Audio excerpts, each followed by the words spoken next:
los principios bíblicos, no enfocarnos tanto en qué hacen o qué dejan de hacer los demás, ni criticar lo que otros puedan pensar. Nos interesa pensar qué dice Dios, y a las personas que nos acompañan una bienvenida. Nos alegra mucho haber aceptado la invitación de la persona que le ha traído. Bueno, vamos a hacerlo pronto porque el tiempo corre. En primer lugar, entonces, ¿qué es la Semana Santa? Y tenemos acá unas imágenes que nos levantamos con ellas. La Semana Santa nos habla de la Cuaresma, los 40 días que el Señor Jesús estuvo en el desierto, la importancia de prepararnos en esos 40 días. El miércoles de ceniza, que está representando nuestra condición de ceniza, polvo, volvemos a la tierra, morimos, somos nadie, necesitamos despojarnos. Otra enseñanza de la Semana Santa es el Día de Ramos, la entrada triunfal del Señor Jesucristo. Tenemos también la abstinencia, basados también en esa abstinencia del Señor en el ayuno de los 40 días, y la preparación del Espíritu para venir a ese tiempo donde empieza los padecimientos del Señor Jesucristo, muerte, resurrección, y sobre todo este pilar de cosas. La sociedad espiritualmente se mueve con mucha sinceridad, muchos de ellos, y la pregunta ahora para hacernos es, bueno, ¿qué dicen las Escrituras acerca de los principios de la Semana Santa? Conceptos erróneos de la Semana Santa. Primero, lo que no es la Semana Santa. No es una ordenanza bíblica con normas que la iglesia tenga que guardar. En primer lugar, la Semana Santa no está ordenada para que la iglesia tenga que cumplirla. Voy a clarificar un poco más. Surge con la iglesia romana, aparece con la iglesia romana como Semana Santa después del siglo III, siglo IV, con el primer concilio de Nicea en el año 325. Allí fue donde se originó aquellas cosas que implican la Semana Santa como tal. Ahora, ¿qué no es? No es una semana más santa que la otra semana. No tiene que ver con que en esta semana vamos a ver milagros, en esta semana se van a hacer grandes cosas y maravillosas porque yo voy a cumplir una cantidad de asuntos. No tiene nada que ver con esto, no tiene algo sobrenatural. Semana Santa no es dejar de comer, es otro de los pilares que a veces se considera. No es hacer penitencias, no es ser más bueno durante esa semana. O sea, no implica eso. La Biblia sí nos enseña qué es Semana Santa, pero esto es algo que se ha acuñado a la sociedad, y la sociedad lógicamente la ha aceptado para tener un acercamiento más hacia Dios dentro del concepto común. No es, tristemente, parranda santa, que ese es la lucha que se está teniendo ahora, que ya muchos ya no están nada que ver con lo que siempre se dijo. Ahora, ¿qué quiere Dios? En Juan 6, 51, 58 dijo: yo soy el pan vivo que descendió del cielo, si alguno comiere de este pan vivirá para siempre, y el pan que yo daré es mi carne, la cual yo daré por la vida del mundo. Entonces los judíos contendían entre sí diciendo: ¿cómo puede este darnos a comer su carne? Jesús les dijo: de cierto os digo, si no coméis la carne del Hijo del Hombre y bebéis su sangre, no tenéis vida en vosotros. El que come mi carne y bebe mi sangre tiene vida eterna, y yo le resucitaré en el día postrero. Porque mi carne es verdadera comida y mi sangre es verdadera bebida. El que come mi carne y bebe mi sangre, en mí permanece y yo en él. Como me envió el Padre viviente, yo vivo por el Padre. Asimismo, el que come, él también vivirá por mí. Este es el pan que descendió del cielo, no como vuestros padres comieron el maná y murieron. El que come de este pan vivirá para siempre. Ahora vamos rápidamente a la carta, primera carta a los Corintios, capítulo 10. Tiene que ver con esto que acabamos de leer, con respecto al maná que descendió en el tiempo de Moisés. Primera a los Corintios 10 dice: porque no quiero, hermanos, que ignoréis que nuestros padres todos estuvieron bajo la nube y todos pasaron el mar, y todos en Moisés fueron bautizados en la nube y en el mar, y todos comieron el mismo alimento espiritual, todos bebieron la misma bebida espiritual, porque bebían de la roca espiritual que los seguía, y la roca era Cristo. Ahora este contraste que sigue aquí: pero de los demás de ellos no se agradó Dios, por lo cual quedaron postrados en el desierto. Mas estas cosas sucedieron como ejemplo para nosotros, para que no codiciemos cosas malas como ellos codiciaron. Ni seáis idólatras como algunos de ellos, según está escrito: se sentó el pueblo a comer y a beber y se levantó a jugar. Ni no forniquemos como algunos de ellos fornicaron y cayeron en un día 20,000. Ni tentemos al Señor, como también algunos de ellos le tentaron y perecieron por la serpiente. Ni murmuréis como algunos de ellos murmuraron y perecieron por el destructor. Y estas cosas les acontecieron como ejemplo, y están escritas para amonestarnos a nosotros, a quienes han alcanzado los fines de los siglos. Así que el que piense estar firme, mire que no caiga. Lo que él está diciendo acá es que hubo un suceso histórico en el Antiguo Testamento con Moisés y el pueblo, y hicieron todas las cosas contrarias, aunque algunos se guardaron. Ahora estamos en un suceso también histórico llamado Semana Santa, en donde el Señor Jesucristo vino a la tierra, murió, resucitó, pero todos esos acontecimientos pasaron. ¿Para qué pasaron? Vamos a ver estas personas en el Nuevo Testamento cómo reaccionaron ante la presencia del Señor Jesucristo. Eso que quedó marcado en la historia, que hoy le llaman Semana Santa, esas personas que intervinieron ahí, ¿cómo estaban interviniendo? La pregunta es si la sociedad hoy está repitiendo lo mismo que repitió en el Nuevo Testamento aquella gente con respecto al Señor Jesucristo.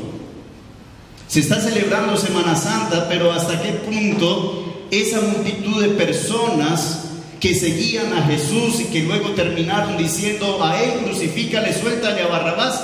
¿Hasta qué punto hoy esas personas pueden estar actuando de la misma manera en una celebración de Semana Santa? Y no estamos aprendiendo de cuál es el verdadero significado de la Semana Santa. Aún como cristianos, muchas veces estamos llevados a la tradición, a guardar normas que van mucho más allá, que Dios no nos está pidiendo. Entonces, Colosenses 2:8-16 nos advierte, dice: mirad que nadie os engañe por medio de filosofías huecas, sutilezas, según las tradiciones de los hombres, conforme a los rudimentos del mundo, y no según Cristo. Por tanto, nadie os juzgue con comida o en bebida, o en cuanto a días de fiesta, luna nueva o días de reposo, todo lo cual es sombra de lo que ha de venir, pero el cuerpo es de Cristo. El tema central es Él. Nadie os prive de vuestro premio, afectando humildad, culto a los ángeles, entrometiéndose en lo que no ha visto, vanamente hinchado por su propia mente carnal, y no haciéndose de la cabeza en virtud de quien todo el cuerpo, nutriéndose, uniéndose por todas las coyunturas y ligamentos, crece con el conocimiento que da Dios. Mire, el Señor Jesucristo estuvo, toda esa semana. Ahora, durante esa semana, ¿cuál fue el propósito de Él? Mi querido amigo y amiga que nos está acompañando, usted está acá porque necesita buscar de Dios, y necesitamos entender qué es lo que Dios quiere que yo haga, y conforme a la Escritura vamos a ver esa Semana Santa de la cual tanto necesitamos aprender. Otro pasaje que vamos a encontrar allí son los pasajes que nos hablan de la cronología de los eventos de la última semana del Señor. Vamos a ver muy panorámicamente, muy resumidamente, lo que implicó la llamada Semana Santa conforme a la Biblia. No conforme a tradición humana, sino qué pasó en las Escrituras en esa semana.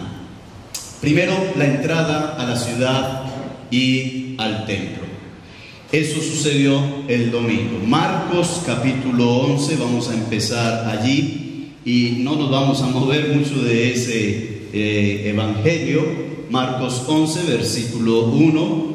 Cuando se acercaba a Jerusalén, junto a Betfagé y a Betania, frente al monte de los Olivos, Jesús envió 2 de sus discípulos y les dijo: id a la aldea que está al frente de vosotros, y luego que entréis en ella, hallaréis un pollino atado en el cual ningún hombre ha montado. Desatadlo y traedlo. Y si alguien os diere: ¿por qué hacéis eso?, os dijere eso, decid que el Señor lo necesita y que lo devolverá.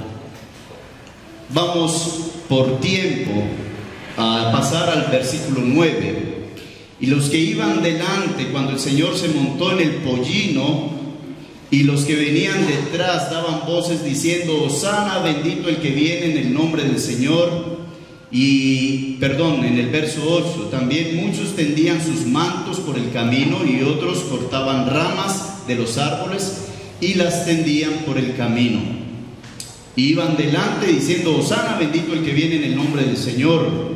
Hosana en las alturas. Entró Jesús en Jerusalén y en el templo, y habiendo mirado alrededor de todas las cosas, como ya anochecía, se fue a Betania con los 12. Esto es lo que llamamos el Domingo de Ramos, y es lo que se cuadra ese primer domingo allí en el Monte de los Olivos. Pero en Lucas 19:42 expresó el Señor Jesucristo: si también tú conocieras, hablando a Israel, hablando a todas esas personas que sacaron mantos y ramas, si también tú conocieras a lo menos este día lo que es para tu paz, pero ahora está encubierto a tus ojos. A pesar que toda la gente salía, estaban en oscuridad, porque no había una razón espiritual para ello hacerlo, sino más bien había un beneficio tradicional. Hay una emoción cargada de ese evento del llamado Jesús de Nazaret, que hace tantos milagros y ya viene. Y muchas veces nosotros hacemos lo que no entendemos. Miren, en el verso 18 del capítulo 11 de Marcos, dice acá, es el mismo 11 en donde se dio la entrada triunfal a Jerusalén. Y lo oyeron los escribas y los principales sacerdotes, y buscaban cómo matarle, porque le tenían miedo, por cuanto todo el pueblo estaba admirado de su doctrina. Mire, Israel, en la entrada triunfal del Señor Jesucristo a Jerusalén, Israel rechazó al Señor Jesucristo. Por más mantos, por más ramas que se colocaron en su camino, el corazón del pueblo estaba apartado. Este pueblo de labios me honra, pero su corazón está lejos de mí. Y esa ciudad, algunos dicen que muy posiblemente allí, cerca de la puerta de la Hermosa, en Hechos 3:2, y él entró al templo. Fue una de las cosas que él hizo durante ese día. En el patio de las mujeres, en la profecía que encontramos en el Salmo 24, en Zacarías 9:9, dice: alégrate mucho, hija de Sión, da voces de júbilo, hija de Jerusalén. He aquí tu rey vendrá a ti, justo y salvador, humilde y cabalgando sobre un asno, sobre un pollino. El Mesías entró a Jerusalén ese día con el coro del Salmo 24. Y ese Salmo 24 dice: de Jehová es la tierra y la plenitud, el mundo y los que en él habitan. Porque él fundó sobre los mares y lo afirmó sobre los ríos.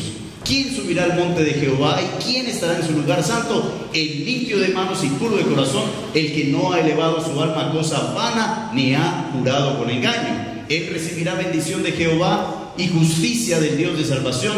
Tal es la generación de los que le buscan, de los que buscan tu rostro, Dios de Jacob.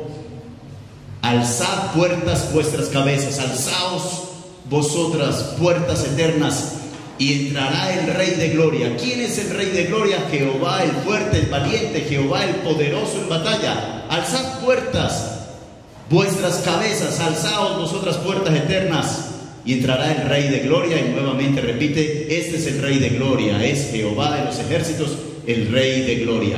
el Jehová del Antiguo Testamento encarnado, entrando en el Nuevo Testamento, en el templo. El Dios vivo, pero el Dios que aún aquella gente que le recibía no le creyó, le rechazó. Las prácticas tradicionales no son sinónimo de fe ni de creer. Ahora, en Marcos 11:12, el pasaje que sigue, vamos a encontrar el día lunes. Estamos hablando de la semana. El primer día de la semana, la entrada triunfal a Jerusalén, donde lo rechazaron. El segundo día, el lunes. Ese lunes dice, al día siguiente, cuando salieron de Betania, tuvo hambre. Y viendo de lejos una higuera que tenía hojas, fue a ver si tal vez hallaba en ella algo. Pero cuando llegó a ella, nada halló sino hojas, pues no era tiempo de higos. Entonces Jesús dijo a la higuera: nunca más coma nadie fruto de ti. Y lo oyeron sus discípulos. ¿Cuál enseñanza es esta? Cuando el Señor viene a pedirle a usted algo, Él va a esperar que haya en su corazón. ¿Con qué me voy a presentar delante de Dios? Con las manos vacías. Cuando el Señor viene a nosotros, Él lo ha dado todo. Él va a esperar de nosotros lo que Él ya nos ha dado. Él nunca nos va a pedir algo que nosotros no podemos entregar. El caso es que Israel, sabiendo del Mesías, las profecías y esperando al Mesías, cuando el Mesías llegó, ¿qué encontró el Mesías de su pueblo? Nada. Corazón vacío. Lo que sucedió con esa higuera. Pero los judíos tradicionalmente guardaban muchas cosas. Este lunes también fue el día de la purificación del templo. En Marcos 11:15 encontramos: vinieron pues de Jerusalén, y entrando Jesús en el templo comenzó a echar fuera a los que vendían y compraban en el templo, y volcó las mesas de los cambistas, de las sillas de los que vendían palomas, y no consentía que nadie se atreviese atravesase el templo llevando utensilio alguno. Y les enseñaba diciendo: ¿no está escrito: mi casa será llamada casa de oración para todas estas naciones? Mas vosotros la habéis hecho cueva de ladrones. Ese es el punto importante. ¿Cuánta tradición puede haber en nuestro corazón? Pero ¿qué está pidiendo Dios? Posiblemente lo que nosotros estamos haciendo es todo lo contrario a lo que Dios está pidiendo de nosotros. La Semana Santa no es para repetir lo mismo que Israel hizo en el desierto. No es para repetir lo mismo que en los tiempos de Jesús hicieron. Es para nosotros reevaluar ahora y tomar decisiones completamente distintas aprendiendo de esto. En el Salmo 48, grande es Jehová y digno de ser en gran manera alabado en la ciudad de nuestro Dios, en su monte santo. Hermosa provincia, el gozo de toda la tierra es el monte de Sión, a los lados del norte, la ciudad del gran rey. En sus palacios Dios es conocido por refugio. Ciertamente los reyes de la tierra se reunieron. Pasaron todos, y viéndola ellos así se maravillaron, se turbaron, se apresuraron a huir. Les tomó allí temblor, dolor, como de mujer que da luz, con viento solano. Quebrantas tú las naves de Tarsis. Como lo oímos, así hemos visto en la ciudad de Jehová de los ejércitos, en la ciudad de nuestro Dios. La afirmará Dios para siempre. Nos acordamos de tu misericordia, Dios, en medio de tu templo. Conforme a tu nombre, Dios, así es tu loor hasta los fines de la tierra. De justicia está llena tu diestra. Se alegrará el monte de Sión, se gozarán las hijas de Judá por tus juicios. Andad alrededor de Sión y rodead, contad sus torres, considerad atentamente su antemuro, mirad sus palacios, para que lo contéis a la generación venidera. Porque este Dios es Dios nuestro eternamente y para siempre. Él nos guiará aún más allá de la muerte. ¿Qué es lo que pasa con ese pasaje? Nos lleva que la casa de Dios es la niña de sus ojos. que lo que pasa en el templo con Israel estaba sucediendo con Dios. Ahora el templo no es estructura de hombres, ahora el templo es el conjunto de personas que han creído y somos llamados a vigilar y a velar por el cuerpo de Cristo que es la iglesia y a dar testimonio de ello. Por lo tanto, nuestra vida no debe ser de apariencia externa, de religiosidad, de tradiciones, sino de una vida transformada que refleje a Cristo. Es nuestro cuerpo templo del Espíritu Santo ahora. Ahora tenemos la confrontación en los capítulos 20, ven los capítulo 11, del 20 al 33. Y en el capítulo 12 y en el capítulo 13 de Marcos tenemos la confrontación. Eso tiene que ver precisamente con el día martes. Y pasando por la mañana, verso 20, pasando por la mañana, vieron que la higuera se había secado desde sus raíces. Entonces Pedro, acordándose, le dijo: Maestro, mira, la higuera que maldijiste se ha secado. Respondiendo Jesús les dijo: tened fe en Dios, y les instruye. Pero de ahí en adelante él empieza a confrontar la autoridad, su autoridad, con los fariseos, con los escribas, con todos aquellos que se consideraban espirituales. Y tanto en el capítulo 12 como en el 13, él les habla a través de parábolas de los labradores malvados y a enseñarles. En el Salmo 82, ¿hasta cuándo, verso 2, juzgaréis injustamente y haréis acepción de personas con los impíos? Verso 5, no saben, no entienden, andan en tinieblas. Ese fue el mensaje que el Señor Jesús estuvo dando a los tradicionalistas. Aquí él hablaba de las piedras del templo que iban a ser derribadas por completo, pero él se estaba refiriendo a su propio cuerpo, se estaba refiriendo a reconstruir o a construir un nuevo templo que tendría que ser no por manos humanas, sino el Espíritu Santo morando en la vida del que cree.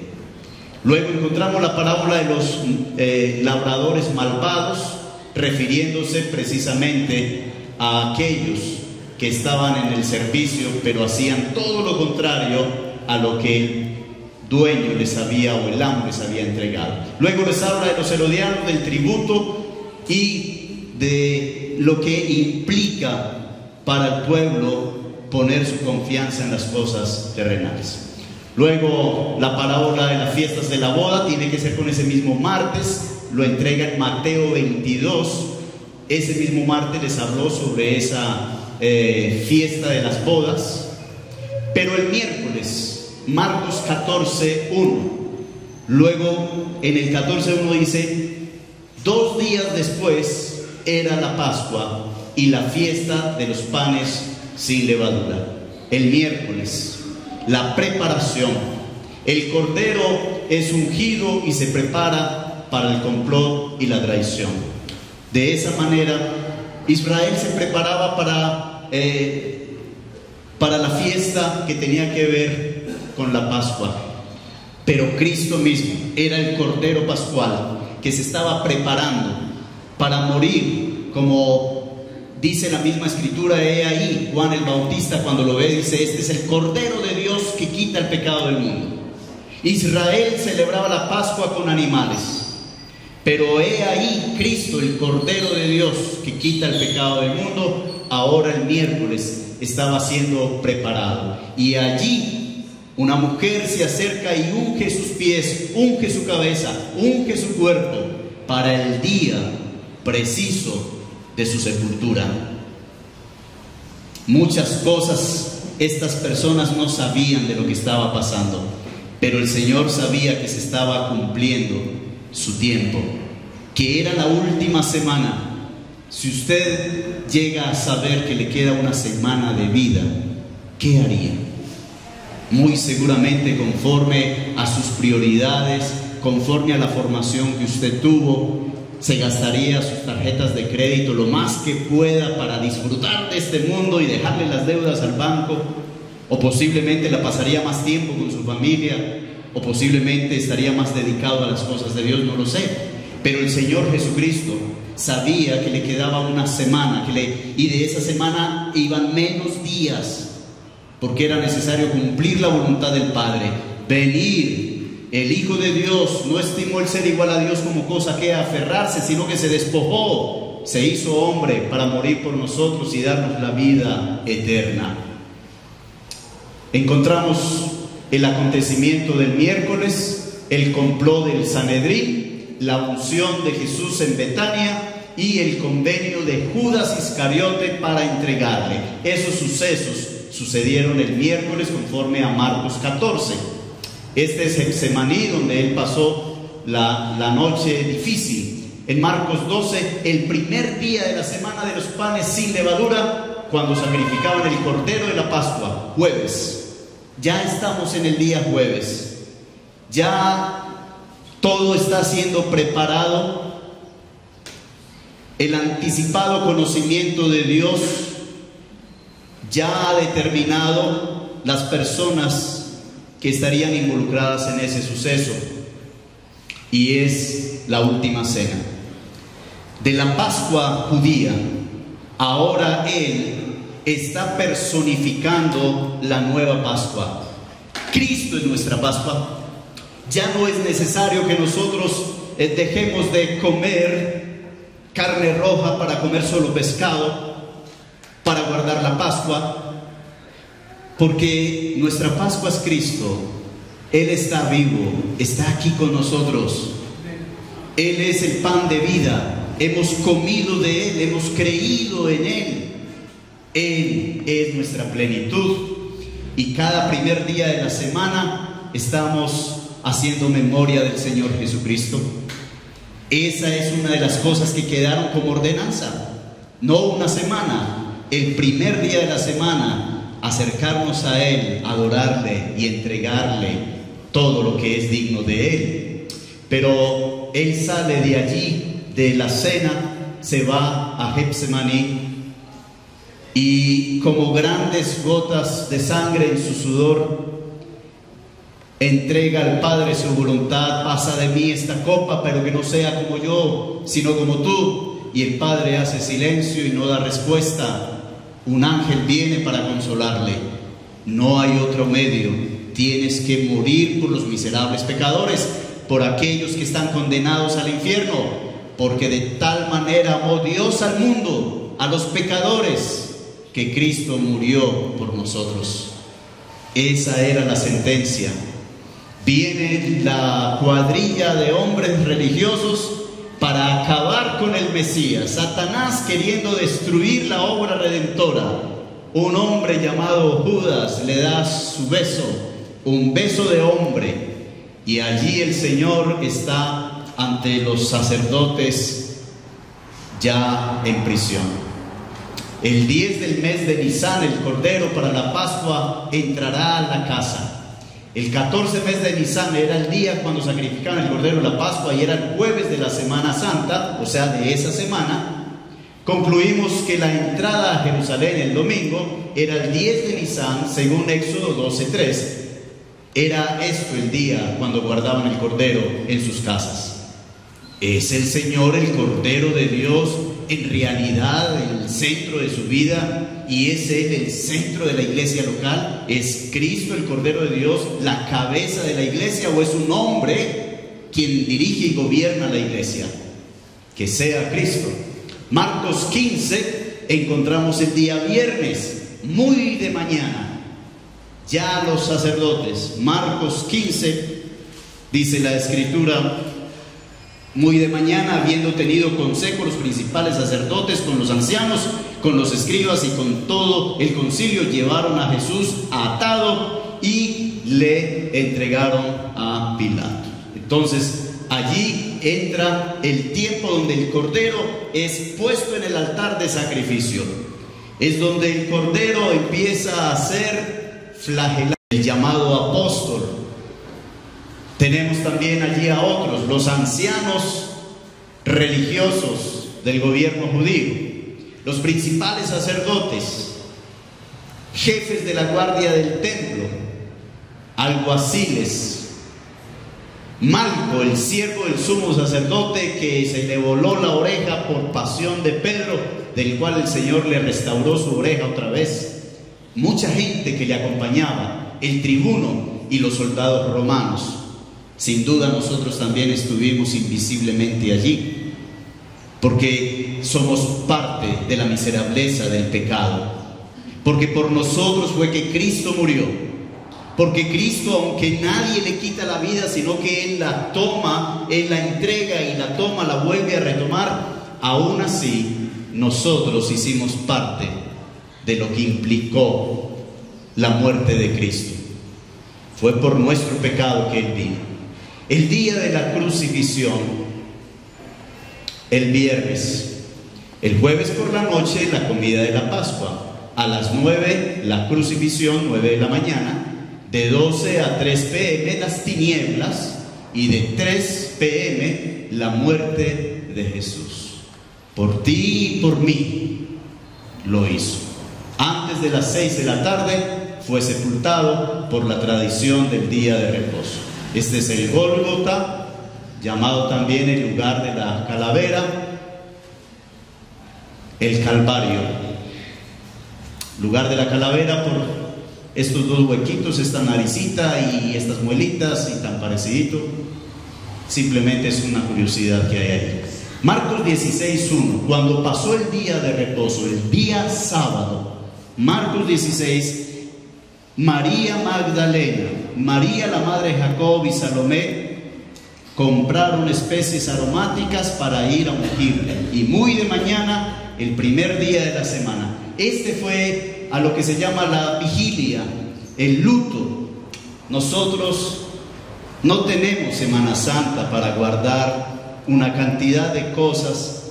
Nosotros tenemos vida santa. Toda nuestra vida tiene que ser santa, no una semana. Y tiene que ser para honrar al Señor, para llevar esto todos los días en nuestra mente, manifestando al mundo que Cristo murió por nuestros pecados, pero que dio vida y vida en abundancia para el que crea en Él.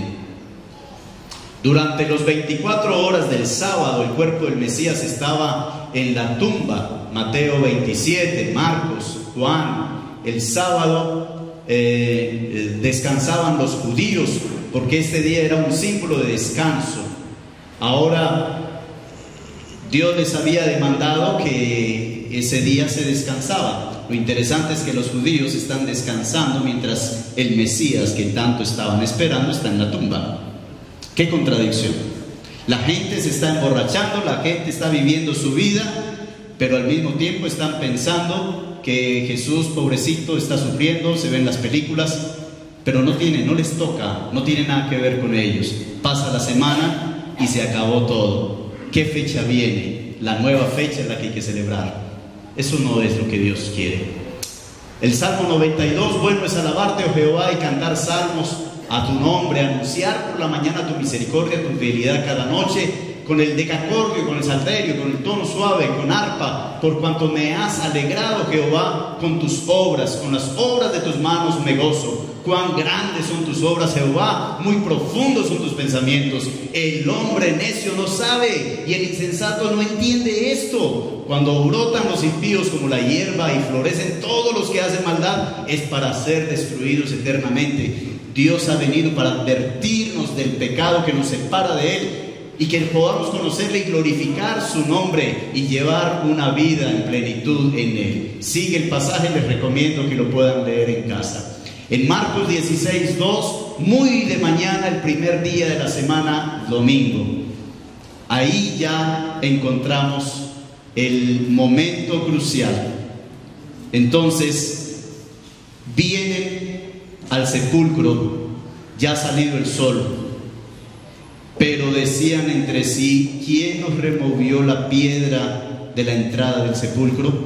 Pero cuando miraron, vieron removida la piedra, que era muy grande, y cuando entraron en el sepulcro, vieron a un joven sentado al lado derecho, cubierto de una larga ropa blanca, y se espantaron. Mas Él les dijo: no os asustéis, buscad a Jesús de Nazaret, el que fue crucificado. ha resucitado, no está aquí. Mirad el lugar en donde le pusieron. Pero id, decid a sus discípulos y a Pedro que Él va delante de vosotros a Galilea, allí le veréis como os dijo. Y ellas se fueron.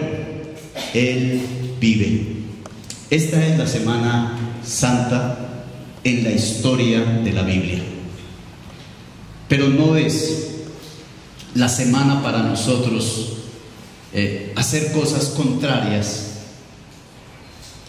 Dios quiere que le conozcamos. Termino con este salmo. De Jehová es la tierra y su plenitud, el mundo y los que en él habitan. Porque él fundó sobre los mares y la afirmó sobre los ríos. ¿Quién subirá al monte de Jehová y quién estará en su lugar santo? El limpio de manos y puro de corazón, el que no ha elevado su alma a cosa vana ni ha jurado con engaño. Ese fue Cristo. Se habla de Él, pero quiere que nosotros sigamos sus pisadas. ¿Quién va a conocer a Dios? ¿Quién va a disfrutar de su presencia? El limpio de corazón, y solo podemos ser limpios de corazón cuando Cristo viene por nosotros.